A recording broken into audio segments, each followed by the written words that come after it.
psaume 11, après chanter le 32.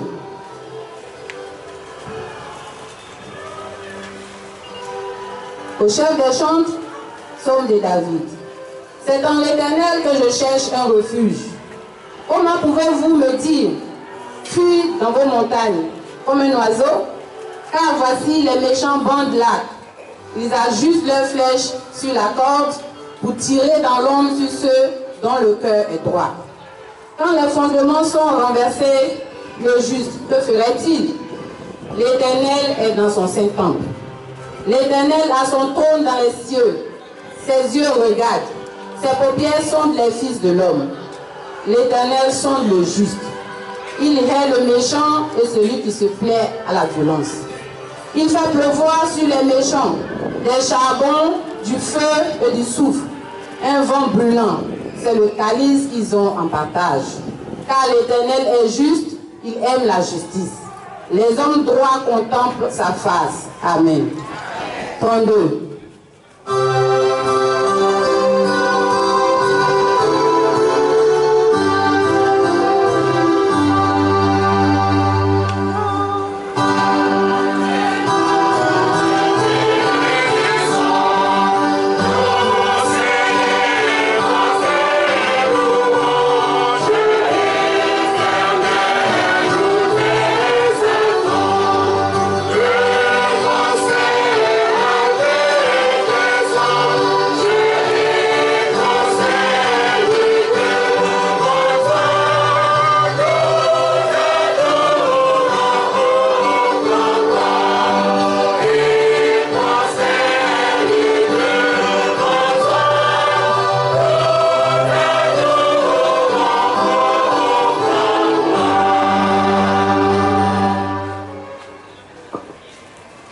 Éternel, notre Père et notre Dieu, toi qui es le Père de notre Seigneur et Sauveur Jésus-Christ de Nazareth, toi qui règnes de toute éternité, reçois honneur, gloire, louange, adoration, car d'éternité en éternité tu es Dieu.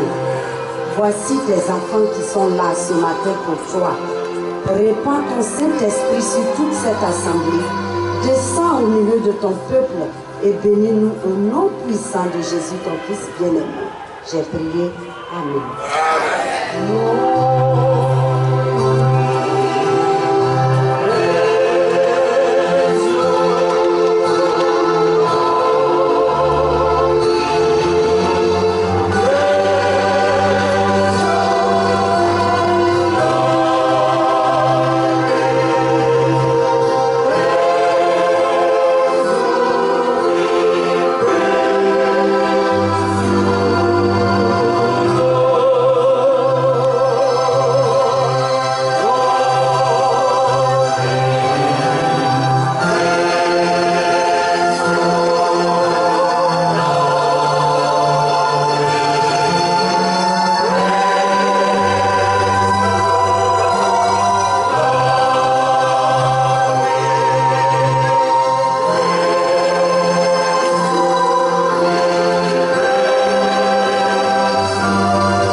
Veuillez vous asseoir.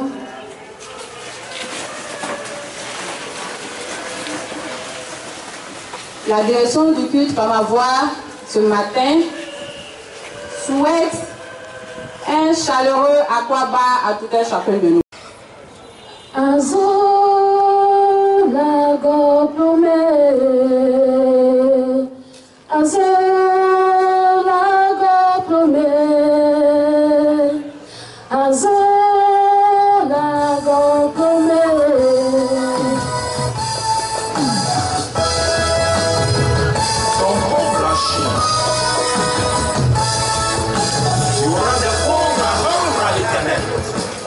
Oh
Je demande à toutes celles qui ont été choisies de faire les offrandes de s'avancer.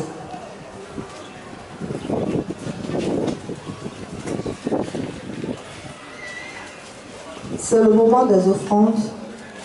Prêtez attentivement attention à la lecture. Apportez à la maison du trésor toutes les dîmes, afin qu'il y ait de la nourriture dans ma maison. Mettez-moi de la sorte à l'épreuve, dit l'Éternel des armées. Et vous verrez, si je n'ouvre pas pour vous les écluses des cieux, si je ne répands pas sur vous la bénédiction en abondance. Pour vous, je menacerai celui qui dévore. L'Éternel est fidèle dans sa parole. Par conséquent, nous devons être généreux. Prions. Roi des rois, Seigneur des seigneurs, voici tes filles devant ta face. Elles vont passer faire la collecte. Permets que, ô roi des rois, Seigneur des seigneurs, tes greniers soient remplis pour l'avancement de ton œuvre. Bénis chaque personne qui va donner. Bénis tes servantes dans cette œuvre, au nom de Jésus. Amen.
Voici ce que tes enfants ont apporté dans ta maison.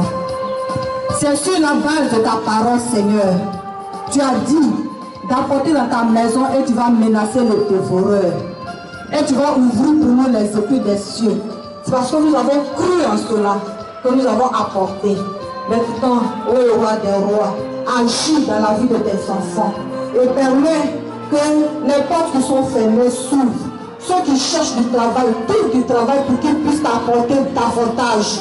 Seigneur, qui font du commerce, apporte la clientèle en abondance pour qu'elle puisse apporter encore plus dans ta maison pour l'avancement de ton œuvre.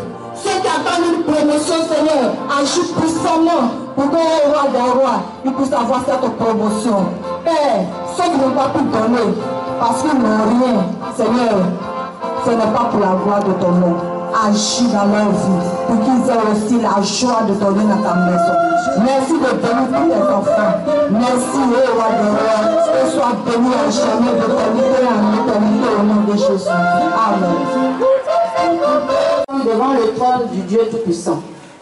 celui qui est fidèle, celui qui a formulé des promesses de bénédiction dans sa parole pour nous. Nous allons maintenant nous mettre à genoux, ouvrir nos cœurs, nous débarrasser de tout ce qui est encombrant, parler à notre Dieu et le laisser agir en répondant à nos prières. Nous invitons la sœur Dominique pour la prière.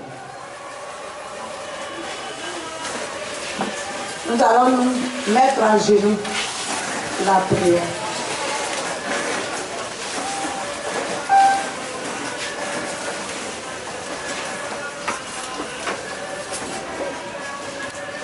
Éternel notre Dieu, Dieu des armées, Dieu tout-puissant, Dieu grand et aimable, Dieu qui a créé les cieux et la terre. À toi soit l'honneur, la gloire, la magnificence pour les siècles et les siècles. Merci pour tout ce que tu fais pour nous. Merci pour les grands miracles que tu opères dans notre vie chaque jour. Quand nous dormions et que nous nous réveillons, c'est un grand miracle que tu as opéré en nous. Seigneur, ce n'est pas parce que nous sommes bons. D'autres sont sur le lit des hôpitaux, en train de souffrir, en train d'agoniser, en train de rendre l'âme. Mais Seigneur, tu as permis que nous soyons ici, en bonne santé, pour te rendre gloire, que la gloire te revienne. Souviens-toi de cela et touche-les par ta main puissante et guérissable et permets qu'ils retournent la santé, afin qu'eux aussi puissent entendre ta parole et les mettre en pratique. Éternel, nous ne sommes rien. C'est pour cela, lave-nous dans le sang précieux de ton Fils bien-aimé, Jésus-Christ de Nazareth, afin que nous soyons agréables à toi. Et que tout ce qui sera fait ici soit pour ta gloire au nom de Jésus-Christ. C'est pour cela que nous venons à tes pieds, selon les promesses de ton Fils bien-aimé, notre divin Rédempteur. En son nom, nous pouvions s'approcher du trône de grâce où est présent notre souverain sacrificateur Jésus-Christ de Nazareth. Nous sommes là, Seigneur, par la foi pour les bénédictions que tu as réservées pour nous. C'est pour cela, sois avec nous et garde-nous dans le creux de ta main. Éternel mon Dieu, merci pour ces merveilleux invités que tu as permis qu'ils soient là. Merci pour tous tes enfants qui sont là. Et grand Dieu Tout-Puissant, permets que ta paix et ton amour se reposent sur nous et dans ce pays, afin que mon Dieu, mon roi, nous puissions avoir le temps, tous les jours, de pouvoir proclamer ta parole. Éternel, mon Dieu, partout dans le monde entier, il y a la violence dans les foyers. Nous voudrions que cela cela finisse maintenant, à l'heure même où nous parlons. C'est pour cela touche les cœurs des membres de chaque foyer, le papa, la maman, les enfants, afin qu'Éternel, mon Dieu, cette violence-là puisse prendre fin maintenant, aujourd'hui. Soutiens-nous et garde-nous dans le creux de ta main. Maintenant, nous te présentons celle-là que tu as choisie pour nous nourrir spirituellement. Seigneur, brise ses lèvres, afin que tout ce qu'il dira vienne de toi pour nous édifier. Et qu'à partir de cela, Seigneur, que nous puissions sentir ta présence dans notre vie. Et que nous nous rapprochons chaque jour de toi, en pouvoir parler de toi, de ton retour glorieux à tous ceux qui ne te connaissent pas. Reste avec nous et garde-nous. Au nom de Jésus-Christ, nous t'avons prié. Amen.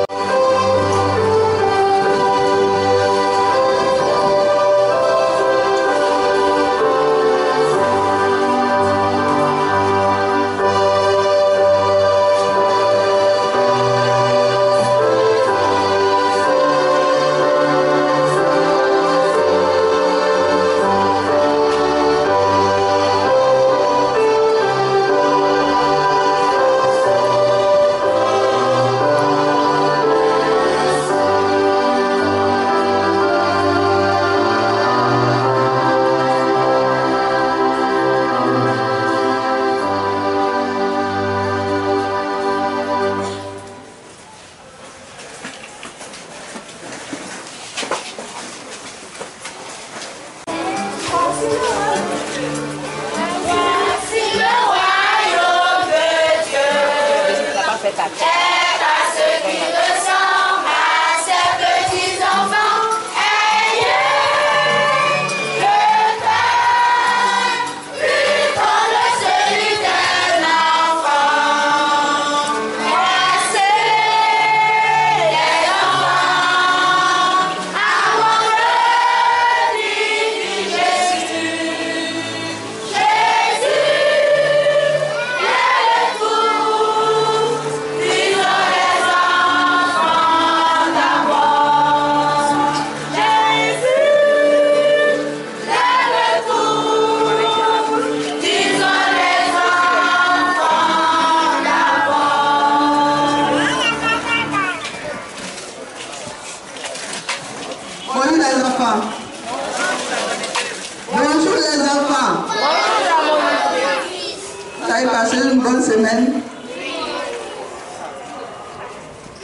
Je vais poser une question.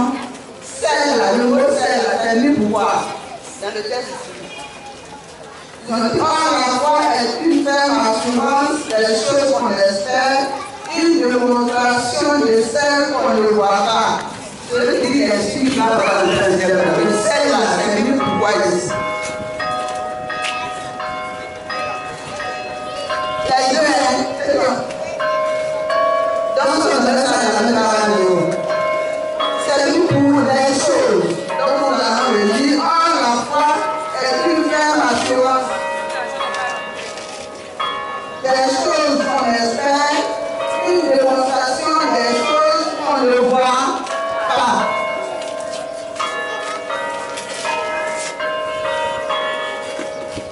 Vous avez vu, c'est ça, hein? Emmanuel, je suis pas toujours.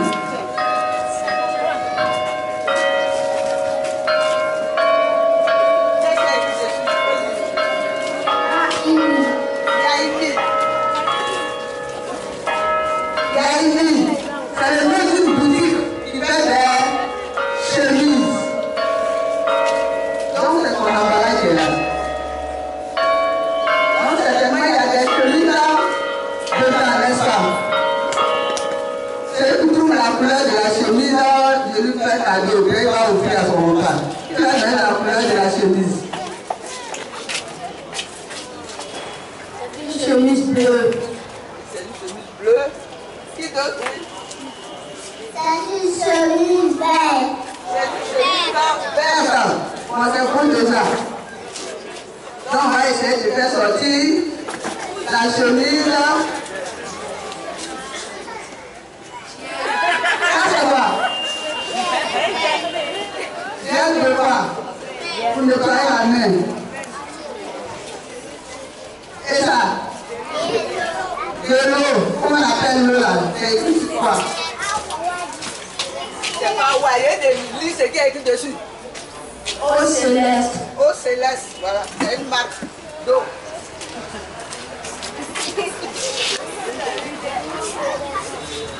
Et ça?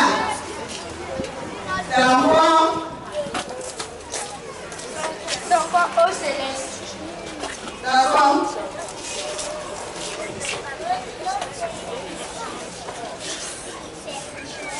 C'est quoi?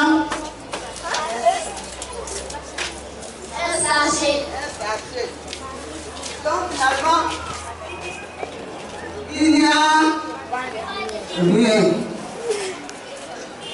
Ça c'est comme la foi en eau jaune. Ça on a dit quoi? La foi c'est quoi? Qui a retenu quelques mots? On dit la foi c'est quoi? C'est la ferme assurance.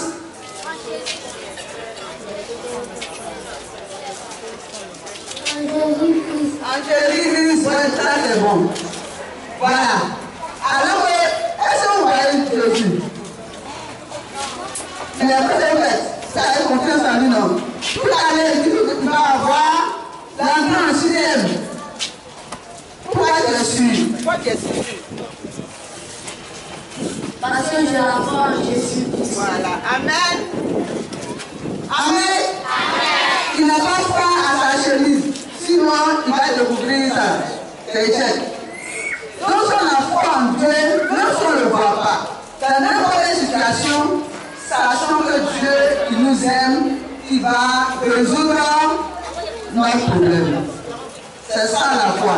C'est ce que je voulais faire découvrir ce matin. Donc, il y a une foi que au ciel, personne ne pourra vous punir. Personne ne pourra vous frapper. Personne ne pourra vous insulter. Amen. Vous allez faire cette prière avec moi. Quand on nous lever,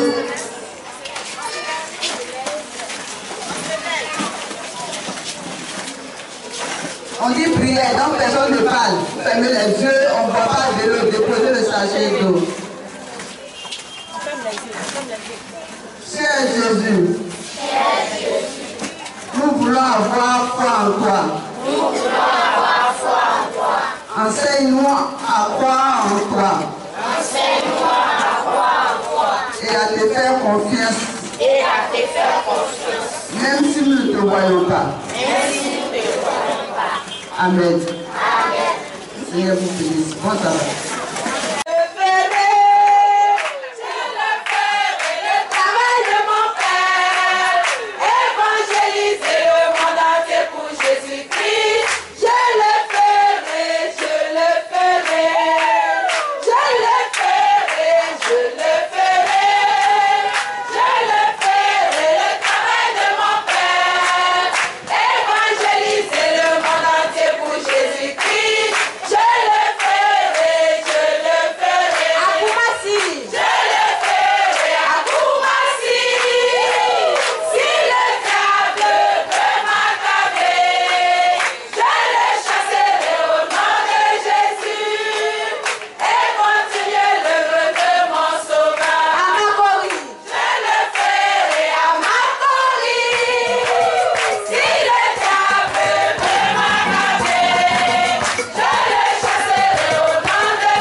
Galates 5, verset 22 au verset 26.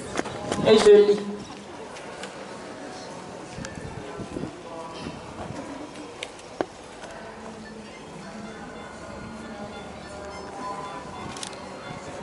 Galates 5, verset 22 au verset 26, je lis.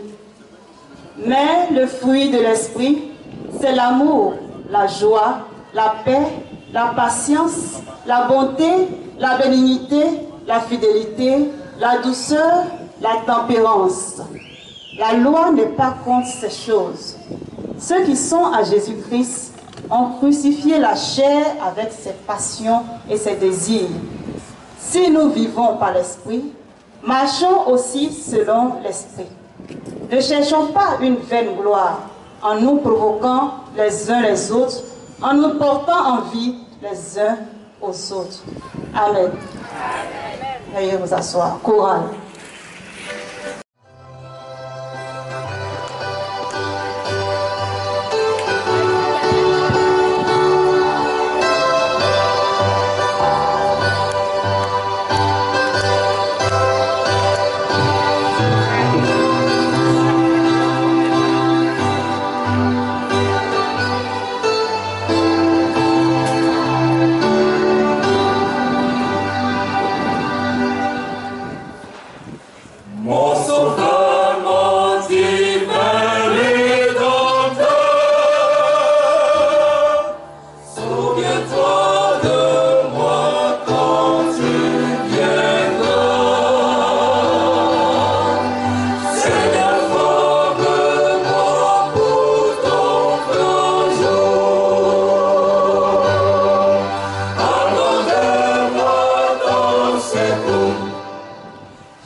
souhaite à tous un bon sabbat et une bonne fête.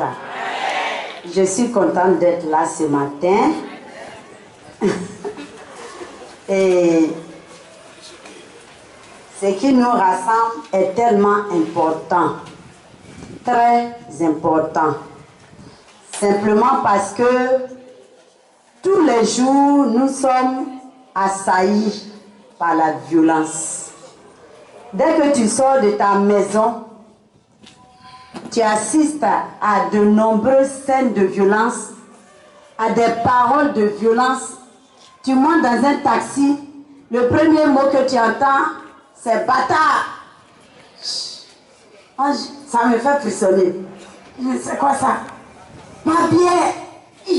C'est quoi ça? On est envahi par la violence partout. Tu ouvres ta télé, c'est pire.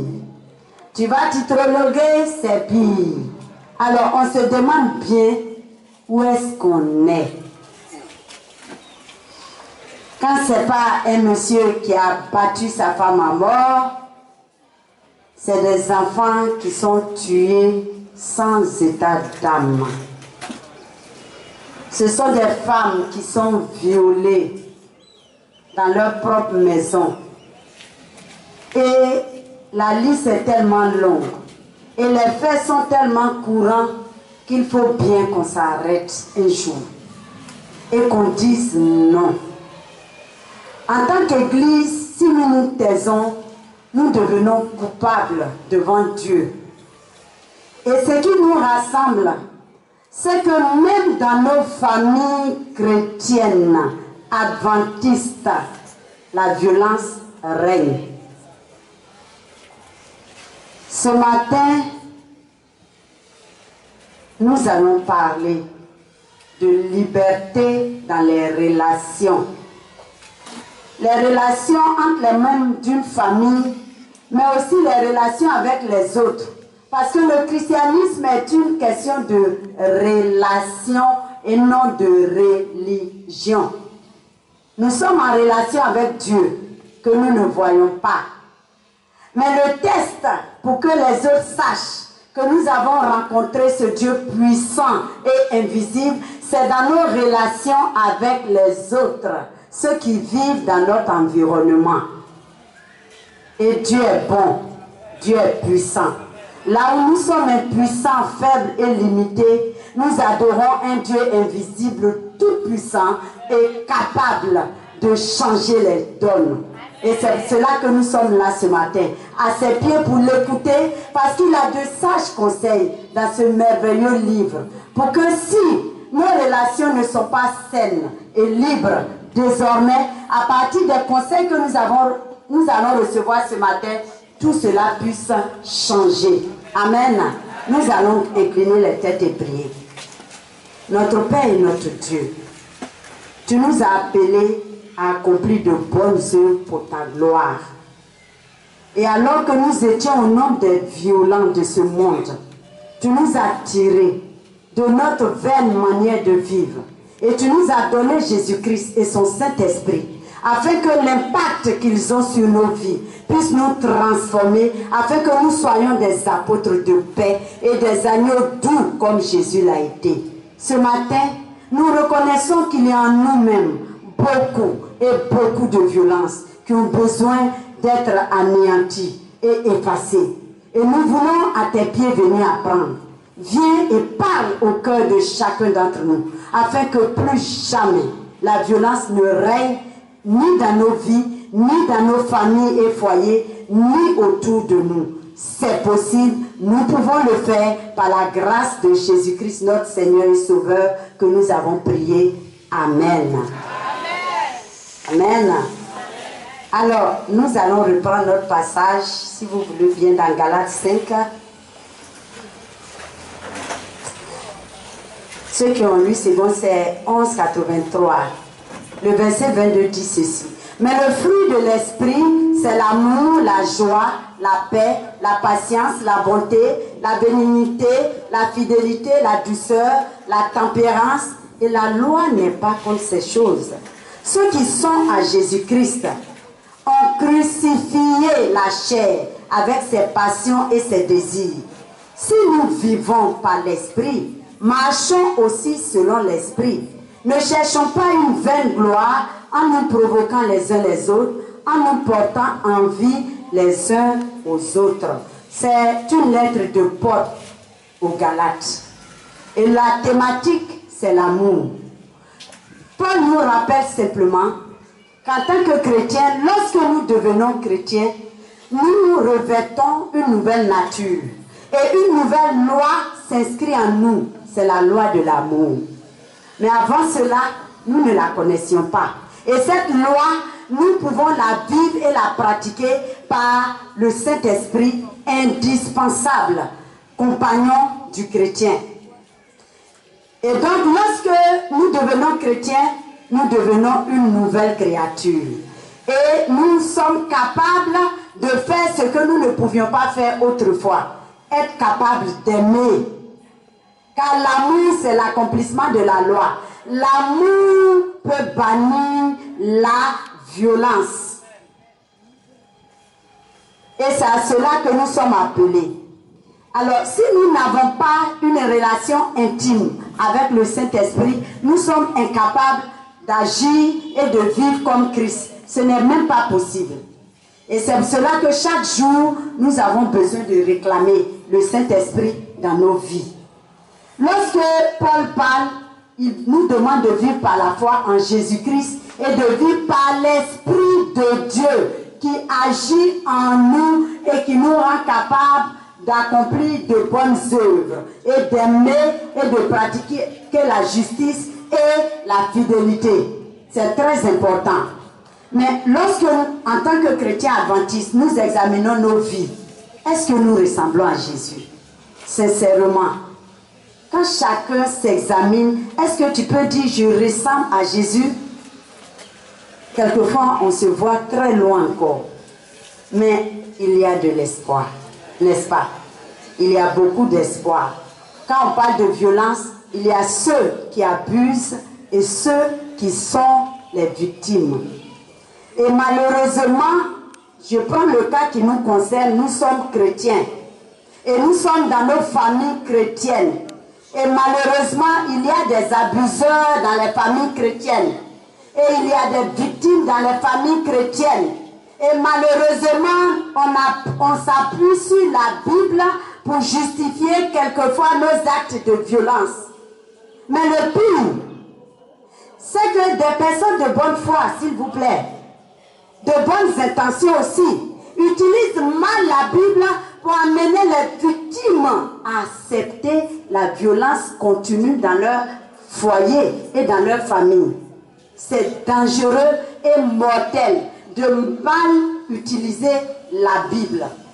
Parce que quelle que soit sa forme, la Bible et Dieu est foncièrement contre la violence. Donc vous ne pouvez pas encourager une personne qui est victime de violence sous prétexte que Dieu te demande de rester là et d'accepter. Et il y a des victimes qui finissent par mourir. Tu seras coupable devant Dieu. Alors, ce que nous allons faire ce matin, c'est que nous devons nous lever en tant que chrétiens, petit Christ, en tant qu'Église, parce que nous avons une mission dans le monde. Et si nous nous taisons, nous devenons coupables devant Dieu. Et l'Église doit se lever pour dire non.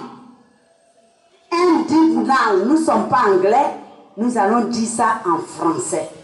Plus jamais de violence dans ma famille, plus jamais de violence dans nos foyers, plus jamais de violence dans l'Église de Dieu. Et nous devons nous lever pour le dire haut et fort. Parce que souvent quand nous nous taisons, c'est comme si nous prenons parti et nous cautionnons la violence. Dieu n'est pas un Dieu violent. Il n'a jamais enseigné la violence à qui que ce soit. Il s'est comporté Christ comme un agneau qu'on menait à la boucherie, il n'a pas ouvert la bouche. Quand on l'a giflé, il n'a pas riposté. C'est vrai, il a fait pour une bonne cause. Pour qui? Pour des gens qui ne comprenaient pas. Mais nous, dans nos familles, nous sommes tous nourris à la même source. Et pourtant, nous continuons à être des bourreaux, des abuseurs et à créer des victimes autour de nous. Quel évangile nous prêchons? un évangile avec l'amour de Dieu, non. Les autres ne vont pas nous écouter parce que nous leur ressemblons. Nous ne devons pas leur ressembler, nous devons être différents. Nous ne sommes pas supérieurs aux autres, non, mais nous devons être différents. Et notre différence marque les gens. Alors nous allons voir un bref aperçu sur la violence et l'abus dans nos familles. Vous savez, lorsque nous regardons la télé, nous écoutons les informations, nous feuilletons les journaux, nous sortons de notre environnement immédiat, il y a beaucoup de scènes de violence autour de nous. On ne peut rien faire, quelquefois, on se sent impuissant, mais Dieu peut faire beaucoup de choses. Il faut commencer par les identifier, parce que vous allez vous rendre compte vous-même tout à l'heure que nous-mêmes, nous sommes quelquefois des abuseurs. Oui. Et nous faisons beaucoup de victimes autour de nous sans nous en rendre compte. Donc c'est bon de jeter un regard d'abord sur ce que c'est que la violence et les abus dans les familles. Alors, quand on parle de violence, la violence inclut les abus physiques, les abus sexuels et les abus émotionnels et psychologiques. Les trois catégories sont des abus et ils sont tous destructeurs, tous condamnés par la Bible et par Dieu. Alors, quand on parle d'abus physiques, on pense à quoi? Tout à l'heure, la monitrice des enfants a demandé qui on a frappé au cours de la semaine, qui a été insulté. Les coups et les coups. On reçoit des coups, on reçoit des gifles. C'est des actes de violence, d'abus physique. On est blessé par un objet, un caillou, un morceau de bois ou une âme blanche. On est quelquefois tué. Je viens de Dabou. Vendredi, on allait à l'école et la nouvelle nous est tombée dessus que jeudi matin, la plupart il y a beaucoup de fonctionnaires là-bas qui viennent travailler à Abidjan. Ils s'abonnent à des sociétés de transport. Et donc, tôt le matin, le premier départ, c'est autour de 5h30. Et le pauvre monsieur fonctionnaire a quitté sa maison pour aller prendre son car. Et il a été sauvagement agressé, tué par des enfants, s'il vous plaît. Ils l'ont découpé, ils l'ont macheté, ils l'ont tué devant le centre culturel de Dabou. C'est horrible. Donc, tuer quelqu'un, ça fait partie d'une agression, d'un abus physique. Quand vous donnez des coups de pied, des cocotas, c'est des agressions, c'est des abus. Quand vous blessez quelqu'un volontairement, c'est un abus. Et il y en a plein autour de nous. Par rapport aux familles, je voudrais m'adresser aux papas et aux mamans. Dieu nous dit de corriger nos enfants, c'est vrai. Mais on les corrige avec amour. C'est comme ça que Dieu même fait avec nous, non? Vous pensez que s'il nous donnait des coups mortels, on allait être là? Non. Et puis quand on frappe un enfant, on fait attention à ne pas le frapper dans certaines parties. J'étais au salon hier, il y a une jeune dame qui racontait qu'il y a un petit garçon qui a donné un coup de pied au bas-ventre de son fils. Il a perdu connaissance, ils se sont retrouvés à l'hôpital. Quand l'enfant est revenu à lui, il ne parle plus. Un enfant de 7 ans. Donc les coups peuvent être dangereux, très dangereux. Un coup peut tuer quelqu'un. Faisons très attention. Il y a beaucoup de moyens de frapper un enfant sans le blesser. Il faut faire attention aux coups que nous donnons aux gens. Les jeux brutaux entre les enfants, il faut leur parler.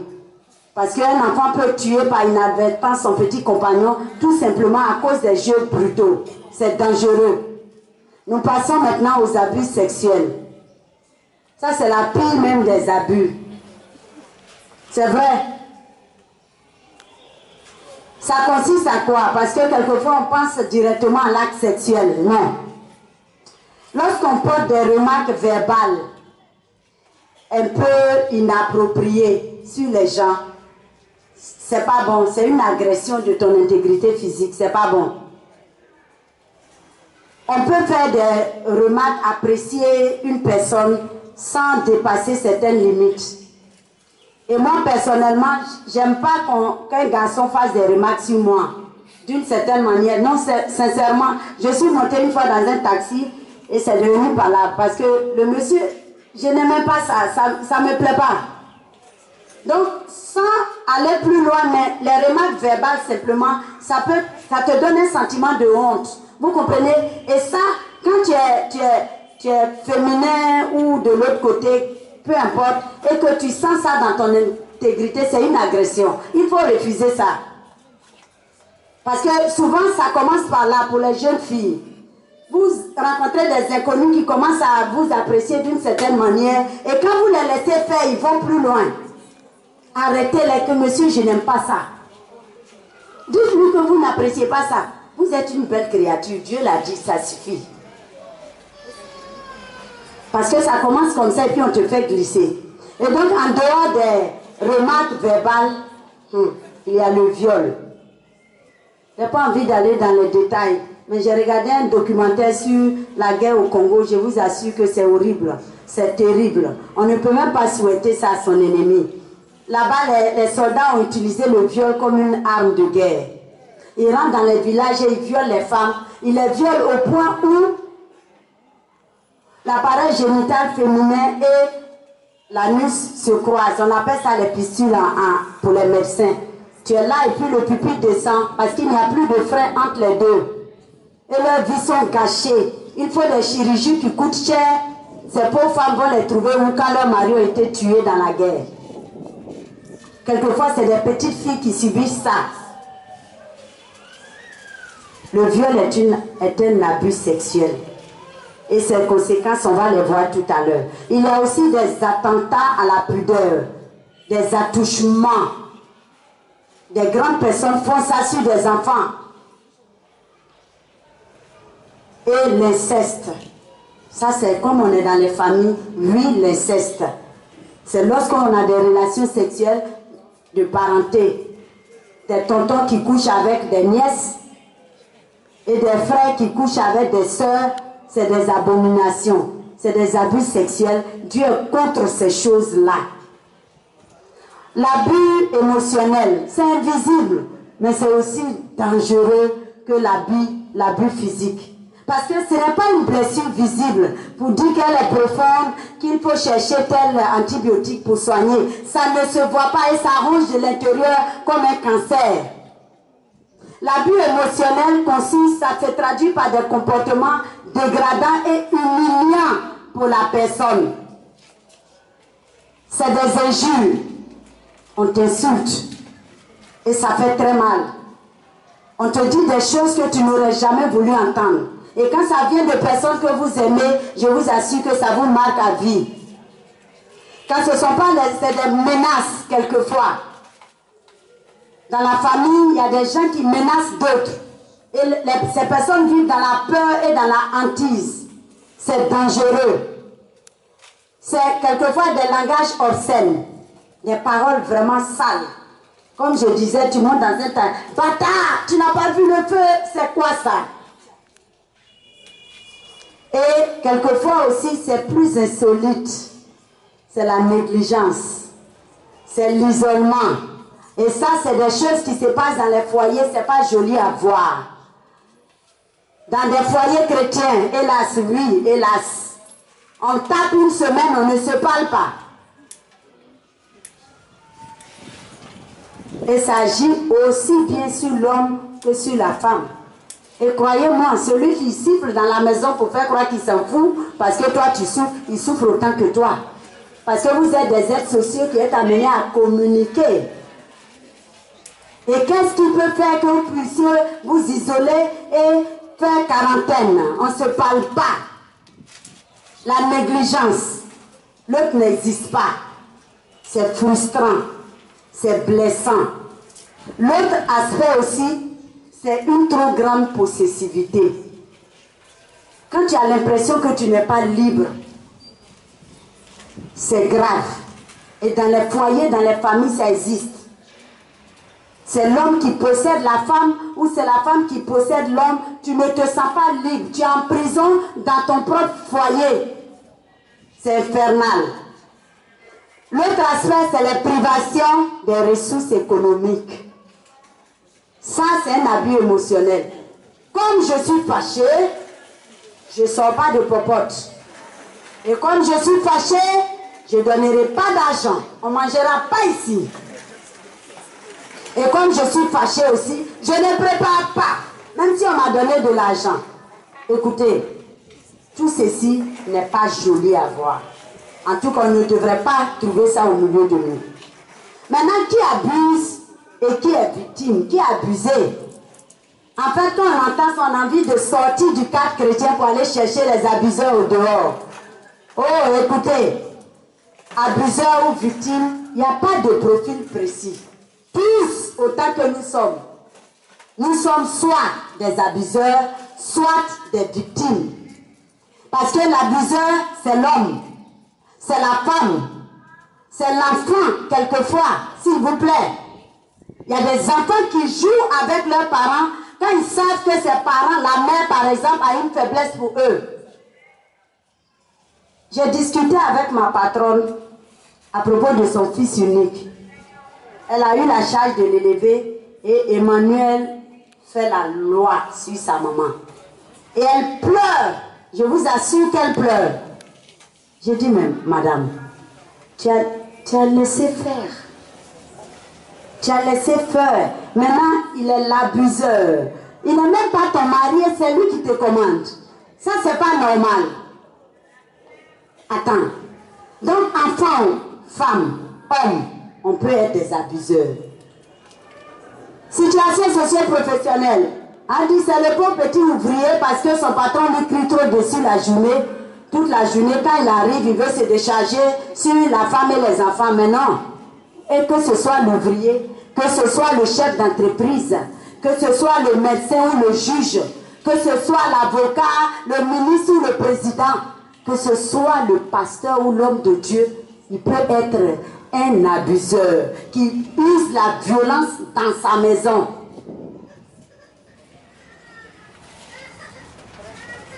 Tout le monde peut être.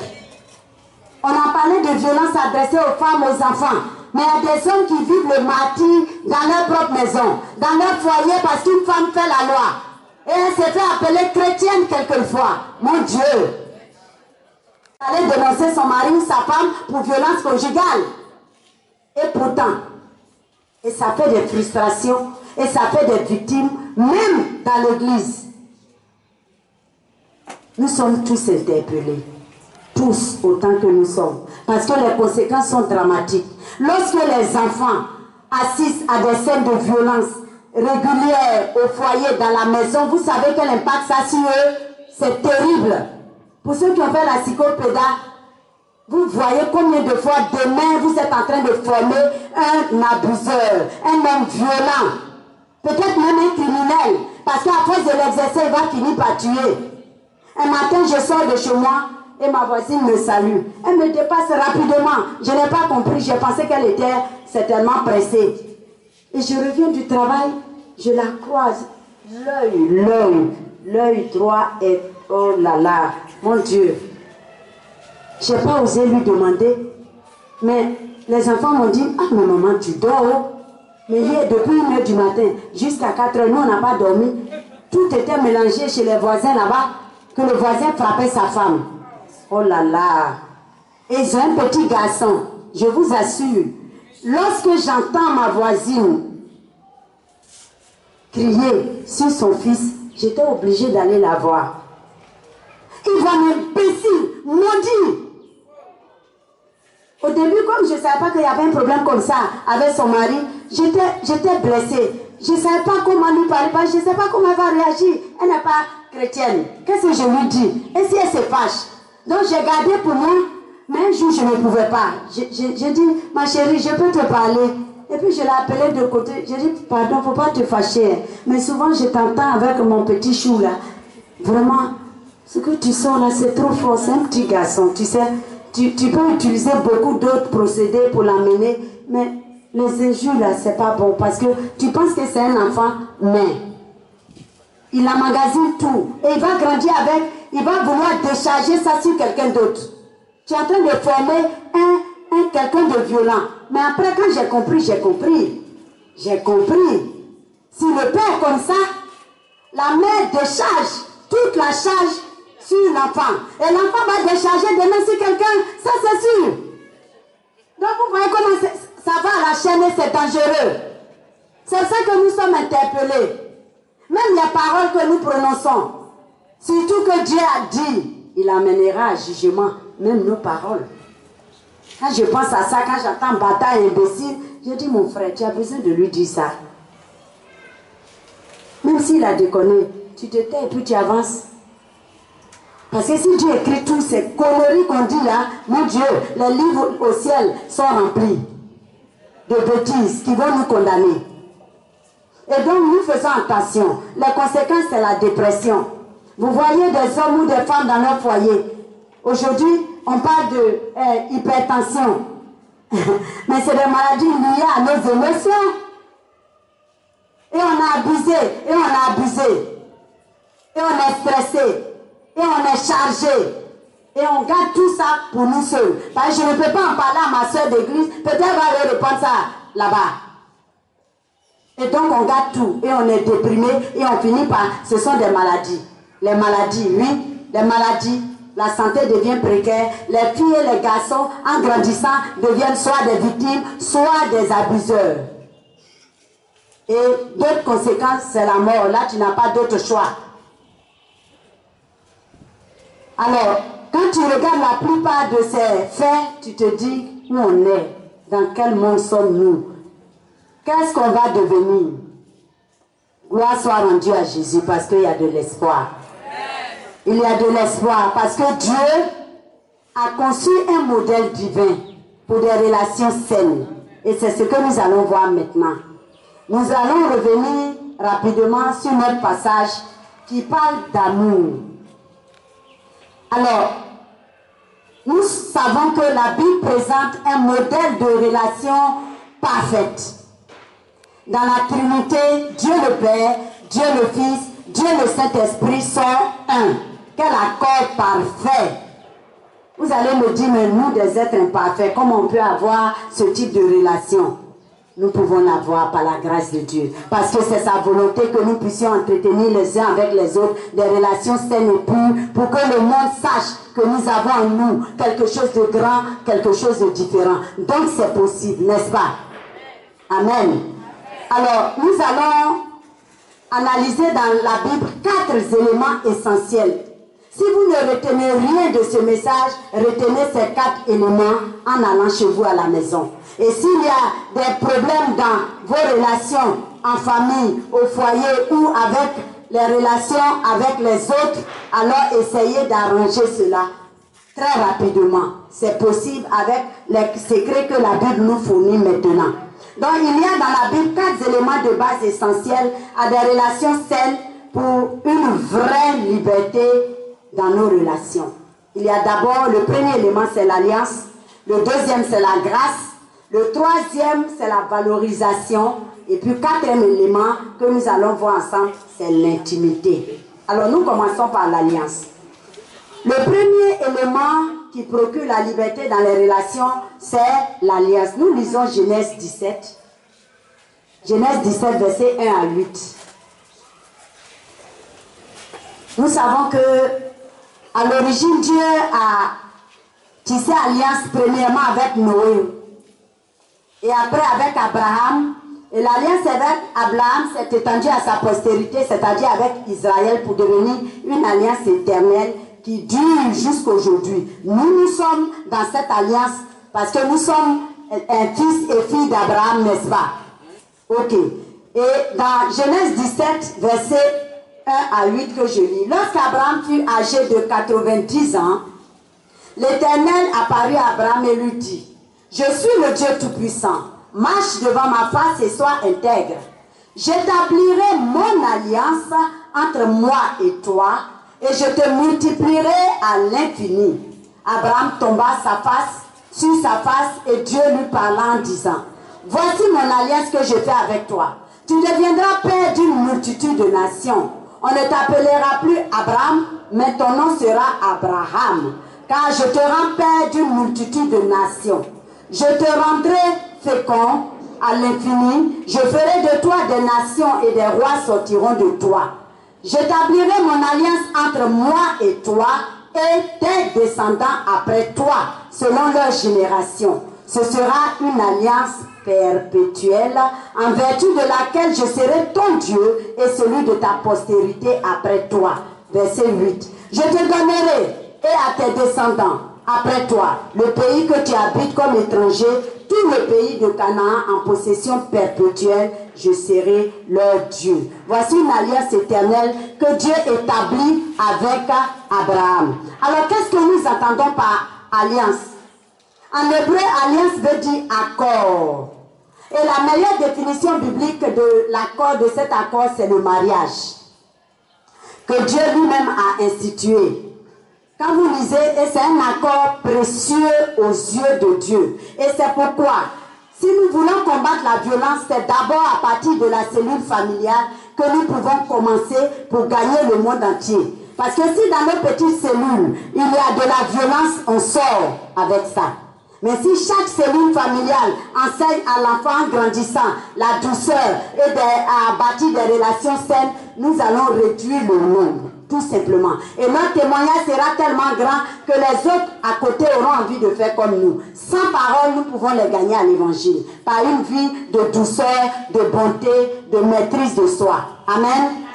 Alors, dans Malachie 2, verset 14, Proverbe 2, verset 16 à 17, Dieu veut que les relations entre mari et femme suivent le modèle divin du peuple d'Israël. Parce qu'une véritable alliance, en fait, consiste à aimer et à être aimé. C'est réciproque. C'est à deux sens et non à sens unique. Ça veut dire que il y a des abus et des violences dans nos familles, dans nos foyers, parce que justement, nous ne respectons pas la norme. Couramment, on entend dire que dans une relation de mariage, c'est donner 50-50. Je donne 50, l'époux donne 50. C'est pas vrai. Bibliquement, Dieu dit c'est 100%. C'est-à-dire tu te donnes totalement et l'autre se donne totalement. Ça, c'est à deux sens. Ça va? C'est pas une seule personne qui donne. S'il donne, il va se bouder. Il donne et puis tu donnes. Et vous vous nourrissez mutuellement. C'est comme ça que ça se passe. Alors, ce qui est intéressant, c'est que dans le plan de Dieu pour le mariage, Dieu souhaite que les relations parents-enfants se développent dans des engagements inconditionnels. Parce qu'on ne s'est pas choisi. Dieu a choisi Abraham parmi plusieurs hommes avec lesquels il a fait alliance. Le mari a choisi sa femme, la femme a choisi le mari. Mais dites-moi, les enfants que vous avez, ils ont choisi qui? Pourquoi vous les rendez victimes? Et si toi tu as fait ton choix, tu as obligation devant Dieu d'aller jusqu'au bout de ton engagement. Et donc, tu peux t'engager totalement, mais il faut qu'en face de toi, l'autre s'engage totalement. Parce que c'est librement que tu as choisi et tu as désiré vivre avec la personne. Tu dois l'aimer et toi, tu t'attends à être aimé. Dans ce cas, ça marche. Mais qu'est-ce qu'on constate? Ça ne marche pas. Pourquoi? Parce qu'il y a quelqu'un qui donne tout et l'autre ne donne rien. Et quand tu te vides, tu déprimes ou alors tu finis par craquer. Que Dieu nous aide à ne pas en arriver là.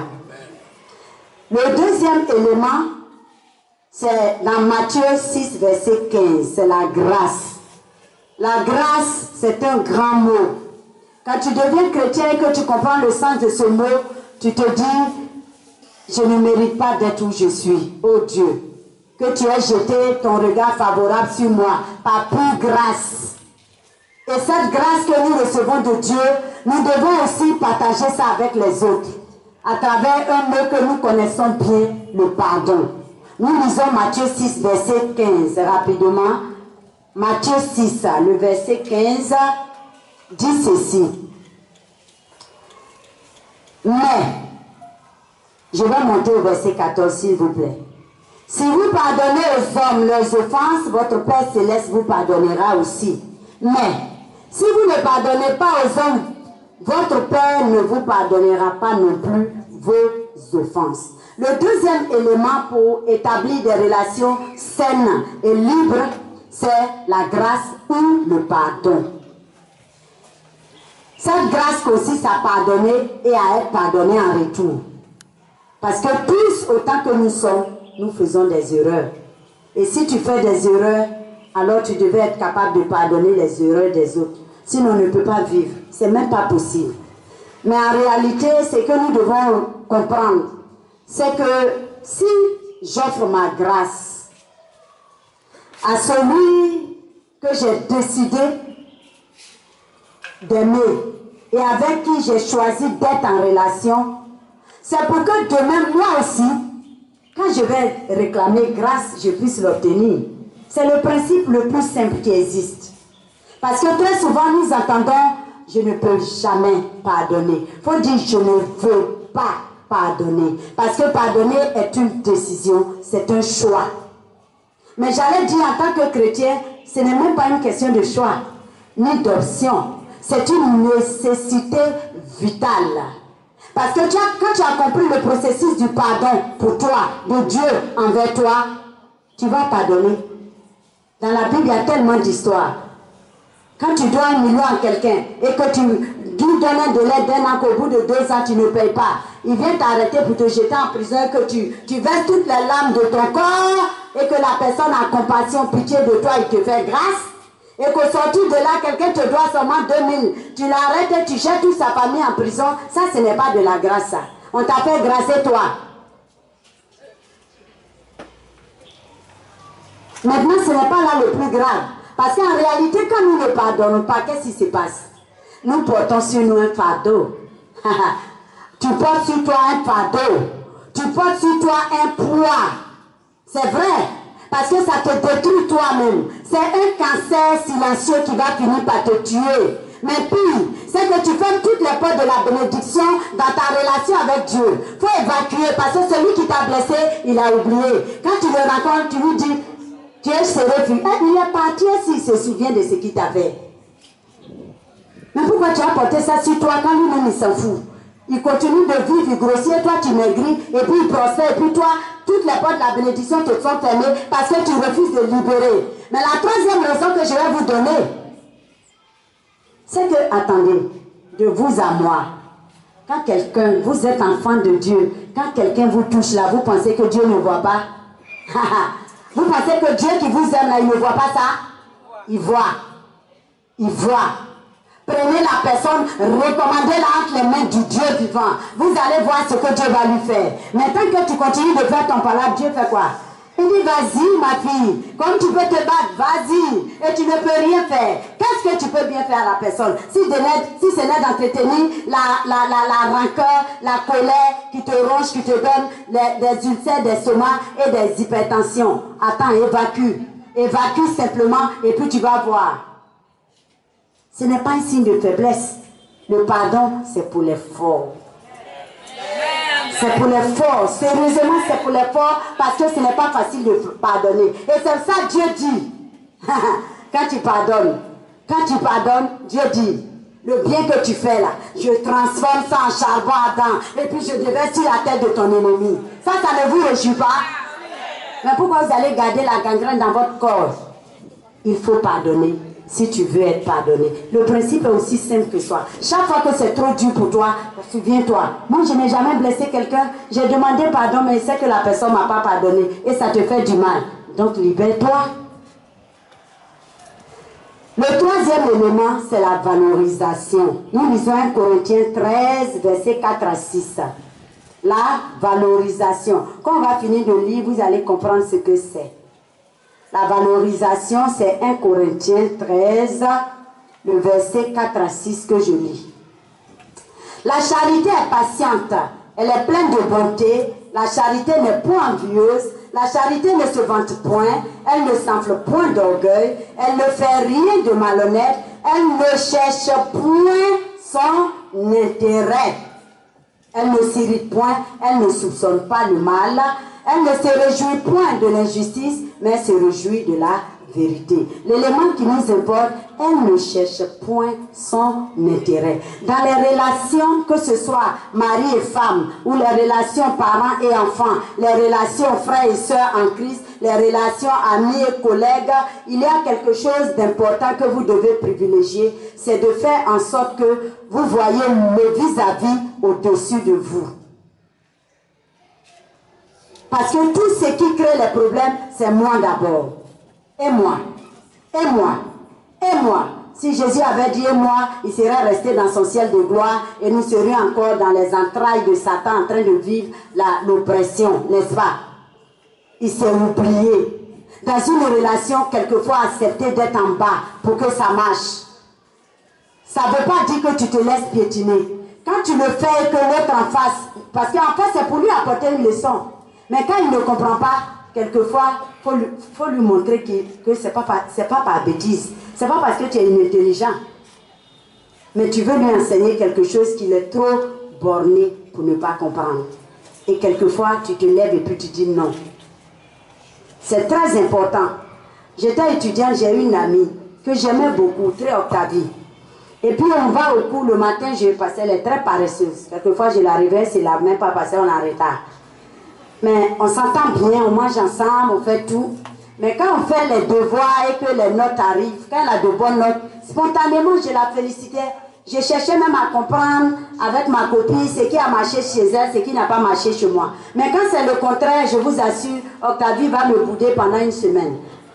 Et quand je suis seule, je suis malheureuse. Donc je vais vers elle, elle me frustre, comme on dit là. Il y a des attitudes qui blessent, s'il vous plaît. Émotionnellement, ça blesse. Je ne sais même pas ce que j'ai fait de mal. J'ai travaillé comme toi, j'ai eu 15, tu as eu 7 ou 8 ou 10, tu es fâché. Qu'est-ce que je t'ai fait? Et donc, elle me boudait. Et je fais tout pour rétablir la relation. Quelquefois, ça prend plus d'une semaine. Une fois, je me suis assise, j'ai réfléchi et dit, il faut que ça change. Elle ne m'aime pas, ce n'est pas une bonne amie. Je vais prendre mes distances. Donc, la prochaine fois que la même scène s'est reproduite, j'ai gardé ma distance. Or, quand on arrive en fac, tout le monde nous voit ensemble. Elle est claire. Moi, je suis noire. On nous dit les fausses jumelles. On ne se ressemble à rien, mais comme on était tout le temps ensemble, au lieu de nous appeler les sœurs jumelles, comme elle est claire et moi trop noire, on nous disait les fausses jumelles. Et donc, je vais seule à l'école. Elle est allée, et puis les autres étudiants, ah, mais on t'habille, et ta binôme. La deuxième personne lui a demandé, mais et ta soeur? La troisième, c'est elle qui a rendu le témoignage, je ne sais pas moi. Donc, à force de lui demander, elle était emmerdée, elle était gênée. Donc, on revient des cours, elle vient chez moi, et puis elle dit, Céline, vraiment, tu es une bonne amie. Franchement, je ne mérite pas de t'avoir comme amie. Je suis venue te demander. Il a fallu que je marque une pause pour qu'elle comprenne. Donc, quelquefois, on peut agir. En tant que chrétien, c'est ça, j'ai parlé de ceux qui utilisent mal la Bible pour maintenir les victimes dans leur position d'opprimés jusqu'à ce que certaines victimes en meurent. Non. Dieu nous demande d'être pacifiques. Quand cela dépend de vous, soyez en paix avec tout le monde, d'accord. Mais ça ne veut pas dire que je suis une imbécile qui doit me laisser marcher dessus tout le temps. Il faut que tu finisses par comprendre que si je le fais, c'est par amour pour Christ et par amour pour toi. C'est très important. Et donc, valorisez les gens. Faites-leur du bien. Parce que s'il y a un langage que tout le monde comprend, même les plantes, c'est le langage de l'amour. Aimez les gens, faites-leur du bien, tant que vous pouvez le faire. Si ça ne paye pas sur le champ, plus tard ça paye. Parce que la personne finit par voir qu'il y a en vous quelque chose qu'elle n'a pas. Et c'est ce que Jésus nous demande. Laissez derrière nous le bon parfum, la bonne odeur de Jésus-Christ. Donc valorisez les gens. Ne les méprisez pas, ne les minimisez pas. Même si ces personnes semblent en dessous de vous, mais votre attitude à les valoriser va changer leur comportement vis-à-vis de vous. Amen. Nous terminons donc avec le 4e élément. Et là, nous lisons, c'est l'intimité. Genèse 2, verset 25.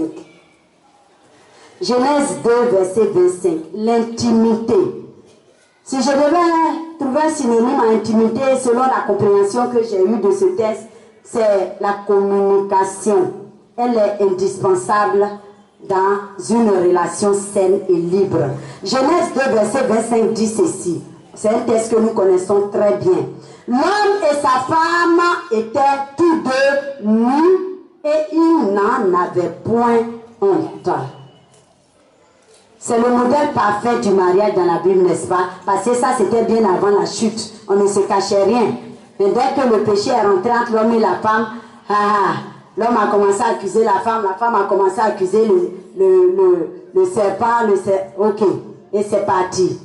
Mais c'est ce genre de relation modèle, originelle, que Dieu nous appelle à avoir dans nos familles. Ce n'est pas impossible si nous bâtissons avec le Saint-Esprit, comme le texte l'a dit. Quand on ne communique pas, on tire des conclusions hâtives. On interprète des choses qui ne sont pas vraies. Nous entretenons des situations erronées et qui détruisent, qui finissent par briser. Aussi, dès le départ, on a pris le temps d'en parler franchement. On évacue le malentendu. Il faut parler. Il y a des couples qui ne se parlent pas. On peut avoir un caractère de quelqu'un qui ne parle pas beaucoup, c'est vrai. Mais quand il y a des situations qui peuvent déchirer la famille, il faut oser en parler. Si je sais que mon mari n'est pas quelqu'un qui parle, je peux initier la conversation pour qu'on en parle. Si le moment n'est pas propice et qu'il nous refuse, je trouverai un moment idéal pour en parler. Mais il faut parler. Mari et femme doivent parler, mais surtout, je voudrais m'arrêter sur les relations parents-enfants. Vous savez, en dehors d'une bonne partie du temps qui est la nuit où nous dormons tous, aujourd'hui, avec notre monde moderne, nous ne passons pas beaucoup de temps avec nos enfants. La télévision leur donne une partie de l'éducation. L'école leur donne une bonne partie de l'éducation. Et à l'école, il y a éducation dans l'éducation. Parce qu'il y a l'éducation que les enseignants donnent. Mais il y a l'éducation dans la classe ou dans la cour avec les amis qu'ils ont, que vous ne pouvez pas contrôler toujours. Et aujourd'hui, pire, il y a l'outil Internet qui est à double tranchant. Autant il est bon, il a aussi beaucoup, il présente beaucoup de dangers que vous ne pouvez pas contrôler. Dans ces cas-là, on fait quoi? En tant que parent, tu as quel moyen pour veiller et protéger ton enfant si ce n'est pas de parler avec lui? Mais si à 5h30 on est parti, on court dans tous les sens. Oh Wari, le temps d'avoir Wari, ton enfant est raté, il est perdu. Il faut trouver un peu de temps, s'il vous plaît. Aménagez votre programme, trouvez un peu de temps et sortez avec vos enfants. Papa, le soir ou le dimanche, prends ton fils et allez-y marcher simplement, causer. Tu lui achètes quelque chose, le temps d'initier une conversation pour lui permettre de s'ouvrir. Si tu ne peux pas faire ça tous les soirs, trouve un temps dans la semaine pour être seul avec ton enfant, pour lui parler à cœur ouvert. Les jeunes filles, l'âge adolescent, c'est dangereux. Les conseils qu'on écoute avec les amis ne sont pas toujours bons. Mais si papa n'a pas le temps, maman n'a pas le temps de l'écouter, qui va l'écouter? Son meilleur ami, Internet peut-être, un correspondant invisible, inconnu. Nous devons communiquer. Parce que quand on communique, on n'interprète pas mal les choses. Parce que souvent on voit, on n'ose même pas demander, et puis on dit j'ai vu, ce que j'ai vu là, ça suffit. Attendez, tu peux me voir en train de soulever une femme qui est tombée dans les pommes sans que je sois en train de l'embrasser? Tu m'as vu de dos. Si tu m'avais demandé, tu aurais dit qu'elle a eu un malaise.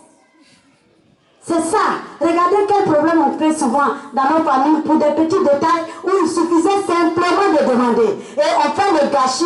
Au moment où on vient demander, c'est trop tard, on a déjà tout gâté.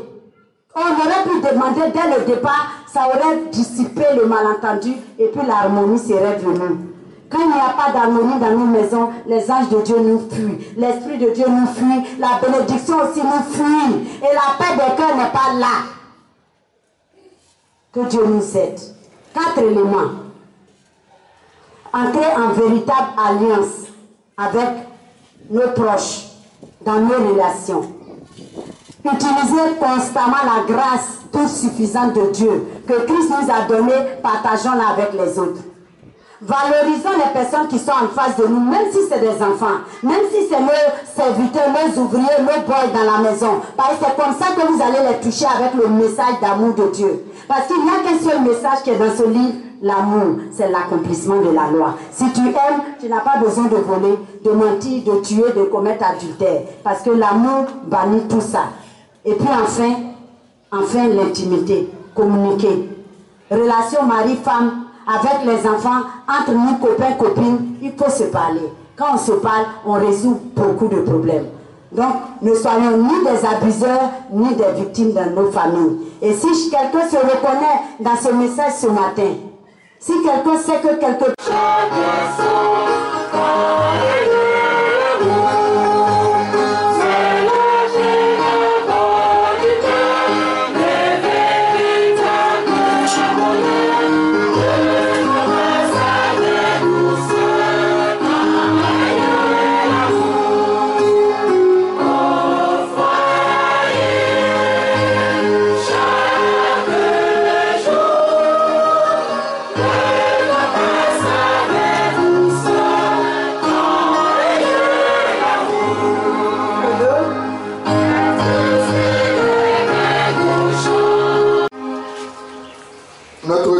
Seigneur, nous te remercions pour ces conseils, pour cet amour.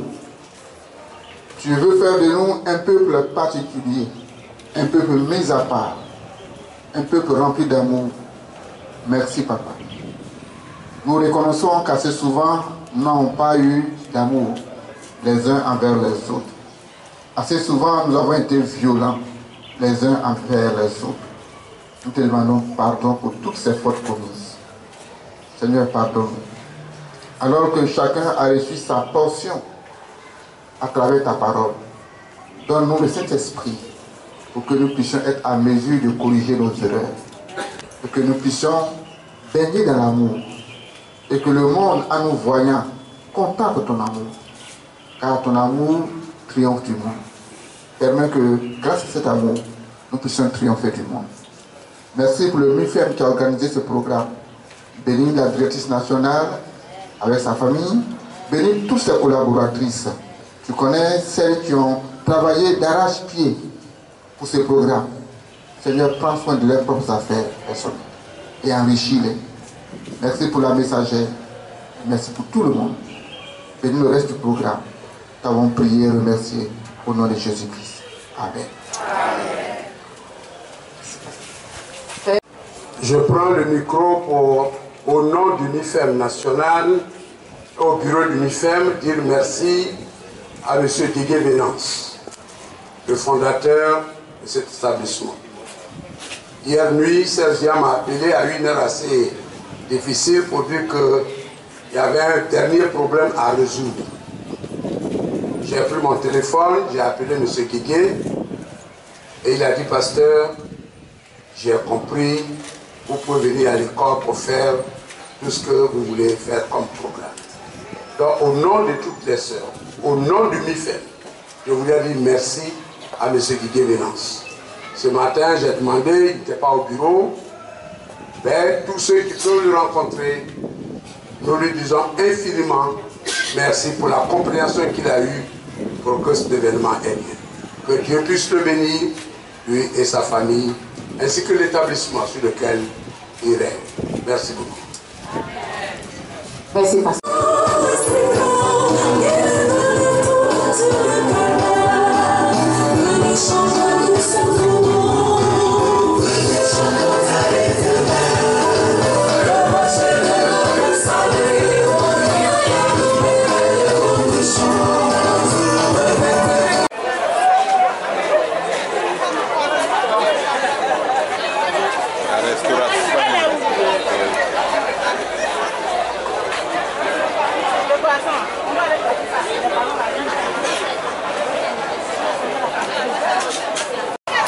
Bonsoir madame.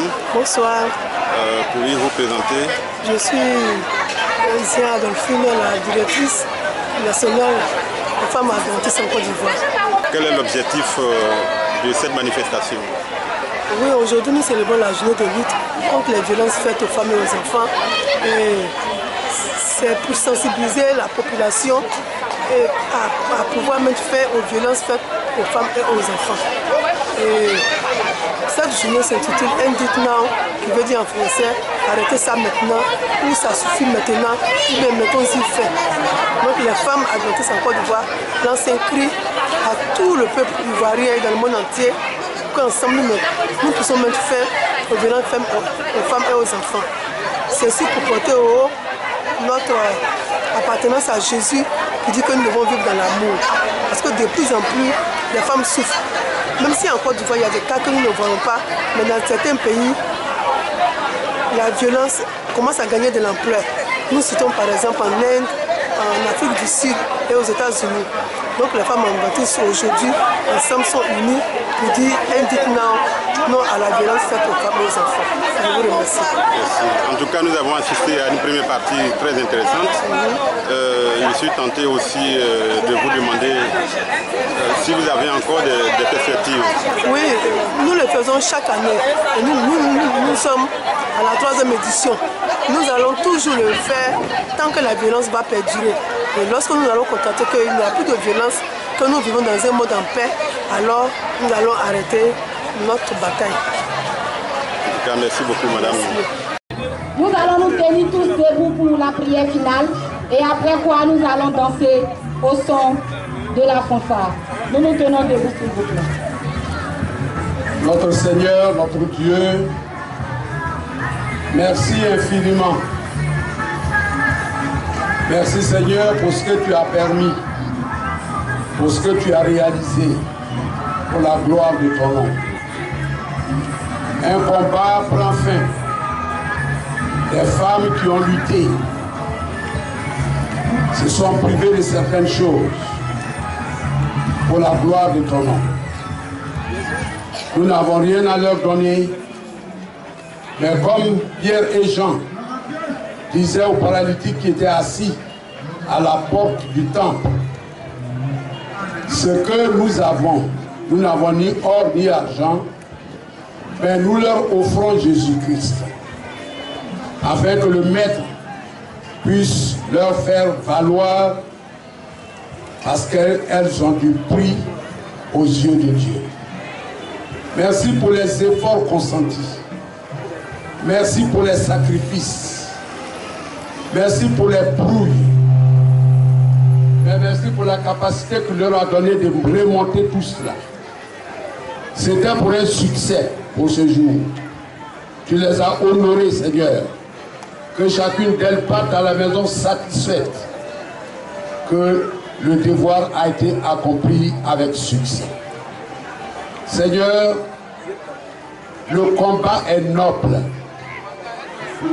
Permets que ces voix portent et que le désir de tout le monde soit un monde sans violence. Fais-le parce que tu as créé l'homme bon, tu as voulu qu'il soit libre et qu'il jouisse de ses droits. Soutiens toi-même ce combat et approuve le combat que ces femmes mènent. Que l'Éternel te bénisse et qu'il t'accompagne. Que l'Éternel fasse lui sa face vers toi. Qu'il t'accorde la paix du cœur, la paix dans ton foyer, la paix dans ton église, la paix dans ton pays. Pour que nous soyons un peuple libre et heureux d'avoir un Dieu qui nous aime. Seigneur, exauce-nous au nom de Jésus. Amen. Amen.